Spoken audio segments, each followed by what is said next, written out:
Okay, everybody, welcome. Thank you for another outdoor cooking. Hope you enjoyed the last one. If you couldn't make it, we would have a little recap today if needed. Ask your questions on the chat, as we said. This is the planning for today-ish.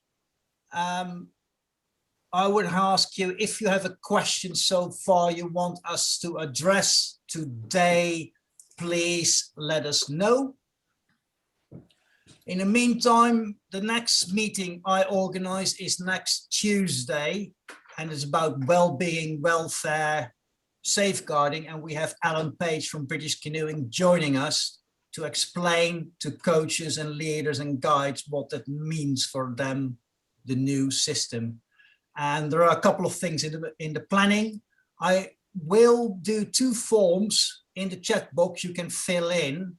One is a kind of feedback questionnaire for today, and the other one is a form you can have suggestions on.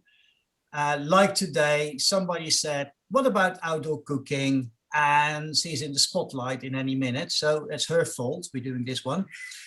And in the meantime, we'd like to thank everybody who helps this event and other events, and a special person who allows us to afford this Zoom license. So I will give, if there are anybody has a question, I won't hand over to Sid because she's in the outdoors and will explain about what she's doing for the first time cooking. Unmute yourself, Sid. Unmute. Because I can't. Okay, can you hear us now? Okay, thank you. Right, so we're struggling to light the fire a bit, so we're a little bit behind, but I've got, everything is prepared and sorted. I don't think you can see. So I've got all the food and things ready. So I'll be layering up the food in the Dutch oven fairly shortly and cooking it all. So we probably need about another 10 minutes before the charcoal's ready. If that's okay, Mark, yeah. Yes, maybe in the meantime, if Ian or somebody else who's cooking in the Dutch oven wants to share, please let us know, and then we try to highlight you in this meeting. Sure, no problem at all. Let me just grab a couple of pans and I'll show people what I've done. I'll be 1 second. So what we decided to do was we would use the Dutch oven, cook bread, and I'm just about to do some stir-fried vegetables. So I've been reasonably lazy. I've just decanted it into a bigger pan. We're lucky we have a mobile butcher who goes to a nearby village, and when I went to see him yesterday, because it had rained, he gave me a load of pork belly and ribs. So I've done a very big portion of beef and pork belly with star anise and vanilla, and of all things, the liquid in it is Diet Coke, because we're trying to be reasonably healthy. The other 2 things that I'm going to cook, which I can go in the kitchen and do shortly, I've got a small stash of peanuts. Sorry, I'm wrong direction for the camera. A small stash of peanuts, some diced fresh vegetables, and if I was using an outdoor setup, I would cook this using a wok straight into the embers. So to make it easier, to save having to boil lots of rice, I've been lazy. It's what I talked about on Friday evening when we had a bit of a focus session. I've got some packet ready to pan noodles, makes life easy, and also some packet black bean sauce. So it's literally within 2 or 3 minutes of stir frying your vegetables, it makes it easy to have everything together. The other thing, because the butcher was very generous, he also gave me a couple of gammons. So in the Dutch oven a short while ago, I baked a loaf. Sounds fine. The way to test whether a loaf is cooked, tap on its bottom. I love having my bottom tapped. And I know that that is ready to eat later. We're going to have that with some ham and pickles. So we've got a relative feast lined up. And my wife's upstairs at the moment just doing some study, so I'll shout her shortly and she can come and join us and we'll eat. Does that give you enough time, Sid, or do you want me to carry on? Is Sorry, anybody else who wants to show what he or she is cooking? I'm not sure. Yeah, we're probably about ready to start. Just move that. Can I assemble on your chair, please? Yeah, I'm about ready. Okay, I'll go and do my stir-fried noodles then. Back in a minute. Hello, this is Graham. I've never used Zoom before, so I do apologise. If anybody can hear me, Yes. Mark and Vicky, can you hear Graham speaking? Yes, I can, Graham. It's recorded, so if you want to Yeah. mute yourself for a second, we will come back when you have questions, okay? So again, everybody, please be gentle. I'm not technologically thingy. So what you're asking me to do is put my microphone on mute. Is that correct? Yes, please, Graham. Okay, I ain't got a clue how to navigate around. So again, everyone, please, while I learn. So I really wouldn't know how to find that button sort of thing.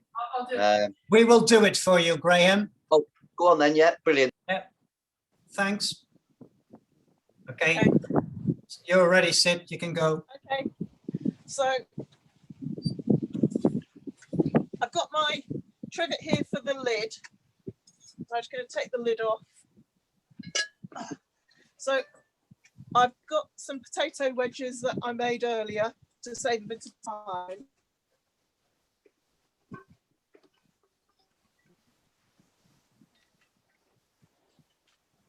And I've got salsa, barbecue sauce and refried beans.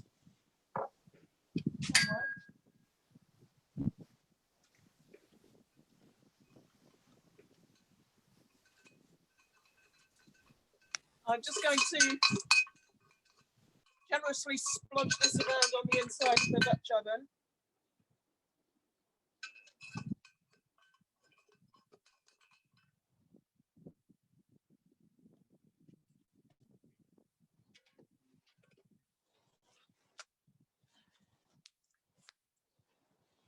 And I've got the lid without the handle.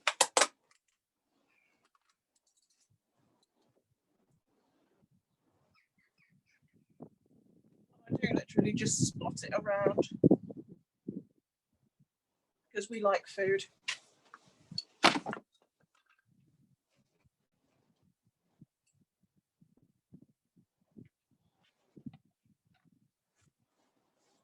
So the refried beans is a tin of El Paso ones that I've put onions, coriander, cumin,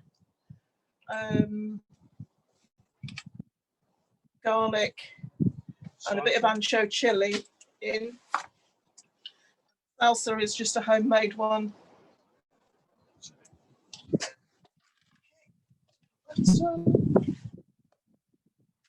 A bit of barbecue sauce.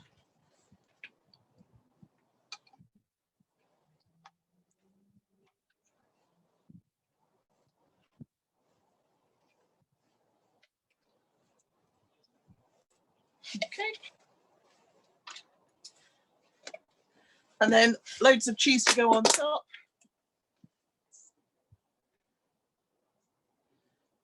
So we have differential dietary requirements in this house. So one side gets lots of proper cheese, which will go all squidgy and delicious, and the other side doesn't. It gets a pathetic amount of a different sort of cheese.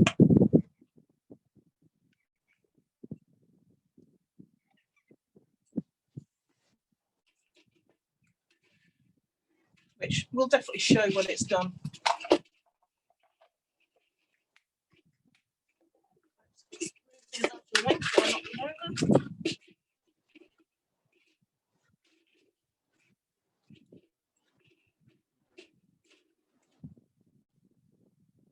Okay, so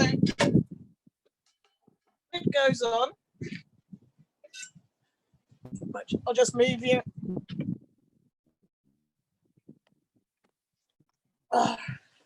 Yeah, okay. It needs to go that way a little bit more. Thank you. So, because I mostly want to make this, I'm only going to leave those 4 on the bottom. I'm going to move everything else to the outside. And the Dutch oven goes on.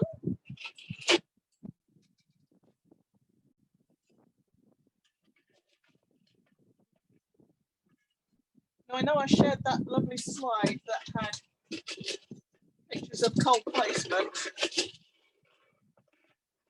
I don't know anybody that ever uses that picture of cold placement.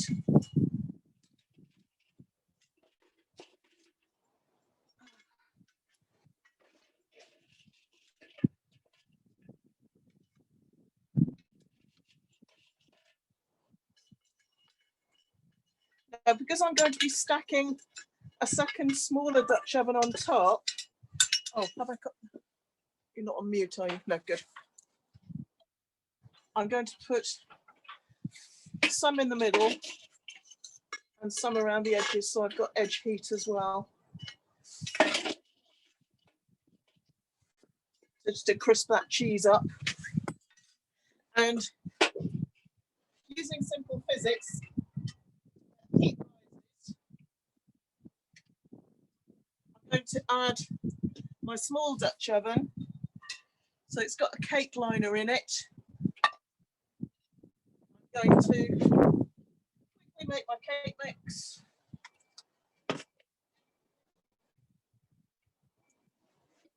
So I've got the flour, I've got cherries in there and sugar. And it's very much an all-in-one.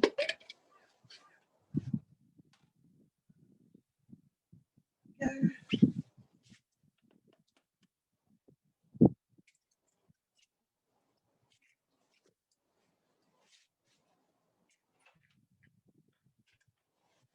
Wipe my hands.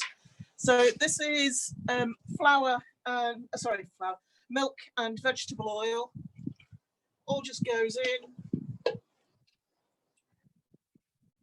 And it literally is just stirred and incorporated, and then it goes in. Just bear with me.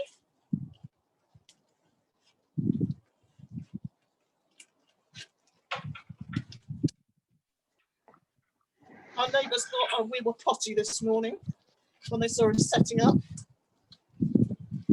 I have to say, I have got lots of clothes on, but I am nice and comfy. Okay, cake mix in.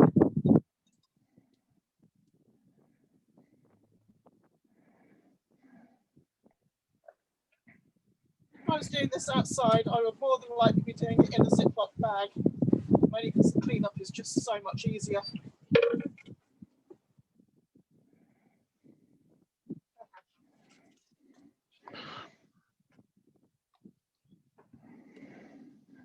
Okay.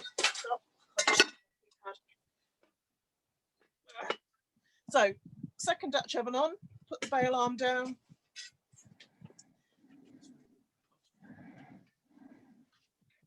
Put the other one.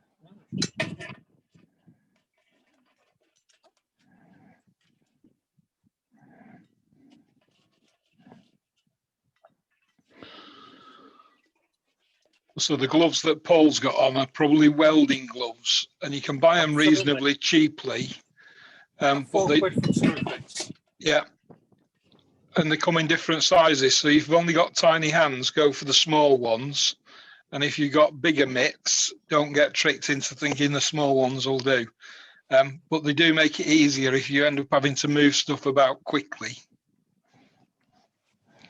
Okay, so that's the food on. It's taken out of the time, but generally we just listen for or go for the smells. Sid, there is a question. The liner in the cake pot, what is it made of? What kind of material you use for inline the pot? It's a normal Lakeland cake liner, and you can get them in all the supermarkets. It's no different. It's just one of those that fits.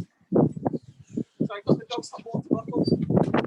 So a baking parchment of any brand is a really good way, and it stops you having to chip off the remnants of cake and bread off your Dutch oven. Yeah. I'd say I've had my Dutch oven on for 6 hours this morning, slow cooking meat, and it was easy just to wipe around after I'd done that. Yeah, we did have some of the silicon liners like you had, but they got so old they got cracked. Yeah. So now that technology's moved on, I'm probably going to go for proprietary, like the baking mats with the brownie red edges. You can get those now.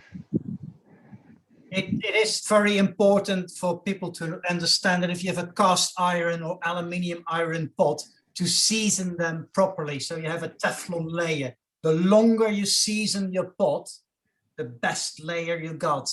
And this is the trick to get a pot properly seasoned. If you have a proper pot seasoned, you can stay away from gadgets like Teflon paper or whatever. However, it is another way of cleaning your pot easily.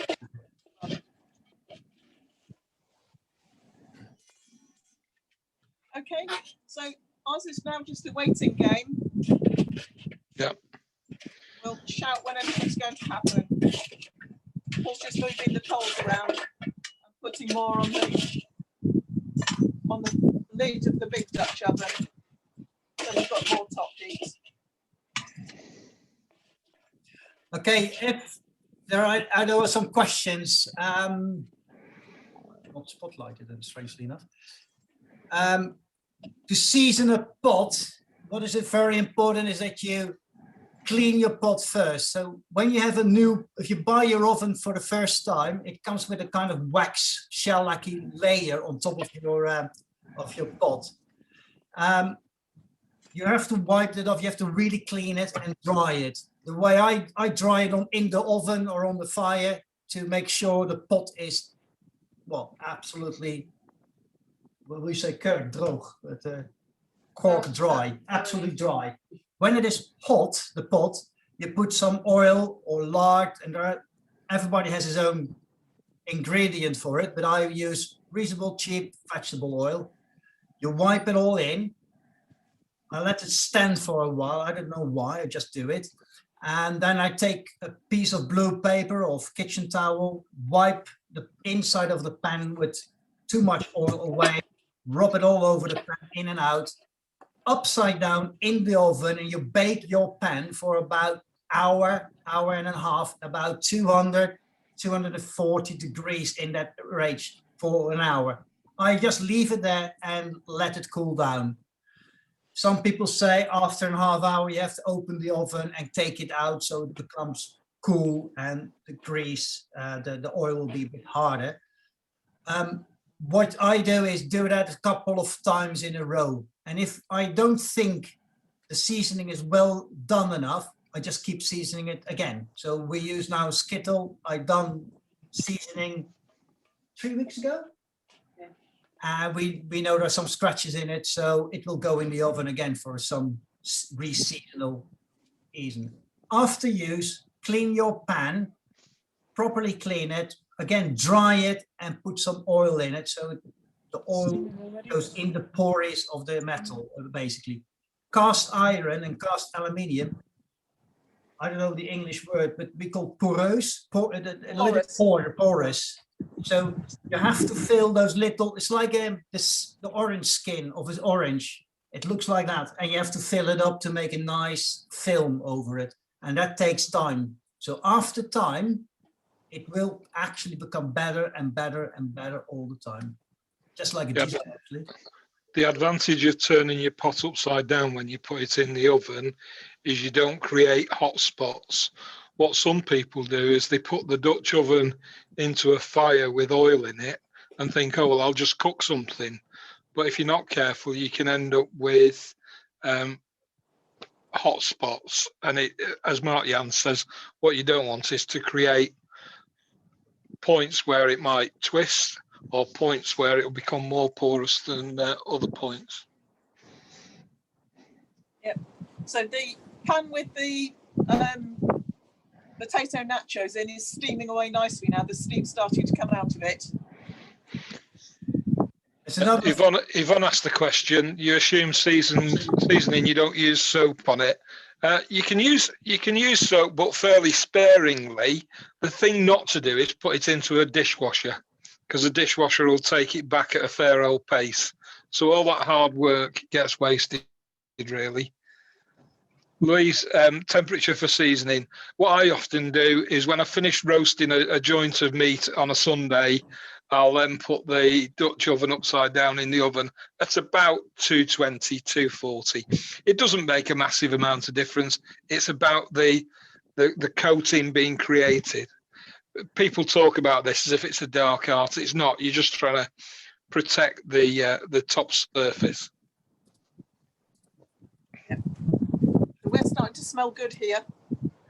It's what is interesting. I'm an admin from a Facebook group about cast iron, and when somebody asks the question, soap or no soap, the Fourth World War goes out almost. Again, it's what you do with it. If you can use your pan the next day, I wouldn't use soap. I would just clean it out, scrape it out, and make sure it is clean, hygienical, clean as possible. If, as we have Dutch ovens, we don't use it at home, but only on camping, and we come back home, we properly clean it with soap, very hot water, and rinse it a couple of times with hot water. Every kind of soap is gone. Clean it, and as Ian said, again, oil it, put it in the oven, and do a reseasoning, and then we put it away. But we put it away with the lid not on top of it. We put something between the lid so there's fresh air coming in. Otherwise, your oil can be very smelly, dirty. Rancid. Rancid. Yeah, rancid is the Dutch version. Okay. I'm going to lift the lid now and have a look at the potatoes. Okay, I want to see how they're doing. Let's light you then first. The camera down. Yeah, that must have been upsetting, Marie, when your son put the cast iron pizza stone in the dishwasher. But it will build up fairly easily, won't it? It does. Right. It's like Paul and Sido have been productive. You can see that they've got a lid lifter. Always a good idea to use something. The last thing you'd want to do is topple all that hard work over onto the floor. Ooh. I'm going to see if I can move you over the fire. Can you switch on the smelly vision, please? Don't know if you can see that. Oh, it smells brilliant. Nice. Back on, I think it needs another 10. Less bottom heat though.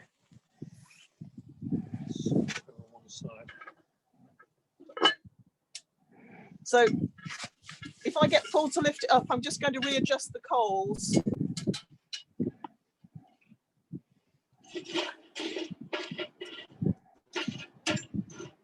Okay. Because I don't think it really needs any heat on the bottom right now. I am going to put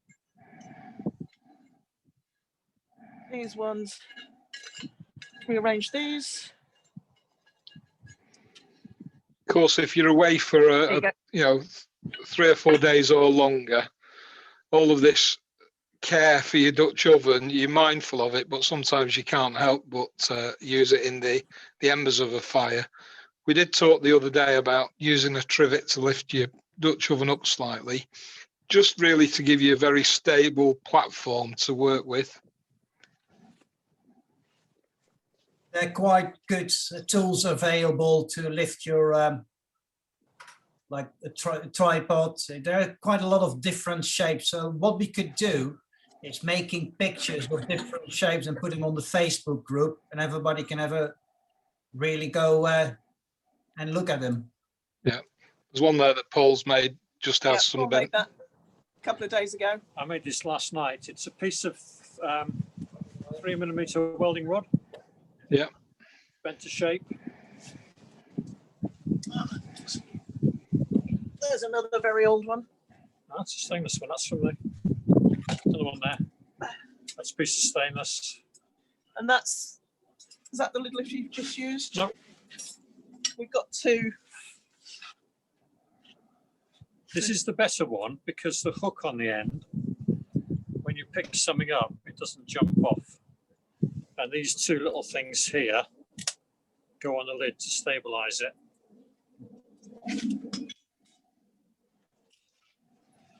So yes, it's smelling very good at this end.